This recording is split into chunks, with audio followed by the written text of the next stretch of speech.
the problem here is that what we say informally and what we say by way of official rules just don't seem to match. The informal guidelines seem to suggest that C would be a perfectly good grade. But then when you look at the way that our rules work, you see that a student who has a 2.0 average, which would be a straight C, is skirting right on the edge of being on academic warning. And so we can't really mean that a C is an okay grade. And our practice doesn't reflect that either. We don't treat C's as okay grades. We in effect treat C's these days the way that back in the day they used to treat D's. And one can suspect that there are certain bad consequences that follow from this. In my experience, I've been teaching for a while, we started more and more to treat students like consumers. And in one way you understand that. I mean, they're paying money, they expect, certain kinds of things in return for the considerable chunk of money that they're putting towards their education. But if you start treating students like consumers, then you may start worrying more about whether you're keeping them happy in ways that aren't the ones that you want to keep them happy. And of course, once one person starts to do this, then other people start to do it. And so here we are now, where I understand that in the United States, the most common grade given, most places, is an A. And from the statistics I've seen, on average in the United States, about 42% of grades given are A's. And this just seems bizarre. But read what our guidelines say about A's. And I forget the exact language, but we're talking in terms of really excellent work, things like this. I've graded a lot of papers over the years.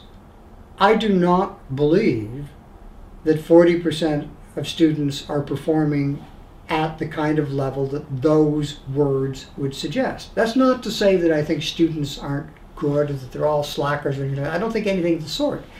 But I think that the percentage of them that really are doing work that you'd want to put that particular stamp of approval on is not 40%. Not in my experience, and not in the experience of colleagues that I've talked to. I would like to be able to give students grades that they'd really want to work for because they see that this is a real accomplishment and there's a certain kind of a good message that's sent by this grade. But if getting A's is relatively easy, then that doesn't exactly create an incentive to work.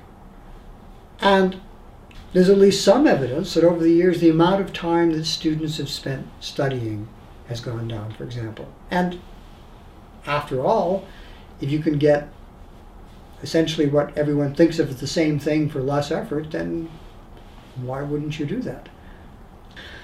Well, if you are grading to a different standard than those around you, then there's a sense in which you're speaking a different language.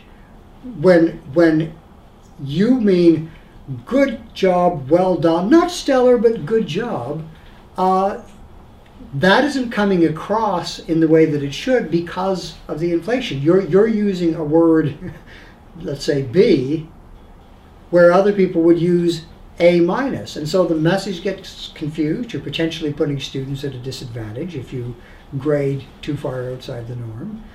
And although, it's hard to say what would happen over the long haul, but at least if your department had a practice that departs too much from sort of departments in the same college or whatever, it could make a difference to the enrollments in your department in a way that you don't really want. So there are all sorts of consequences that can come from this that enter into the mix of why people do what they do. And also, maybe I'm wrong about this, but I think that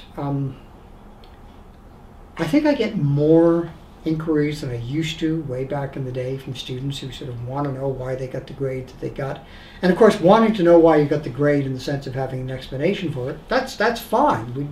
We're doing our job when we do that. But it's, well, I really need an A for this purpose or that purpose. If that's in the background, is this kind of subtle thing that you might have to keep facing, I can imagine that might kind of affect how people grade just because at some level they want to avoid certain kinds of hassles. Now, does that really happen? I don't know, but it wouldn't surprise me. it would just be nice if we could, as an institution, as a university, find a way to have a good conversation about this, to sort of think about what do we mean about this, how can we convey the kinds of messages that we want in a way that is fair to students, but also encourages them to sort of reach for challenges that the present system might not always encourage them to reach for.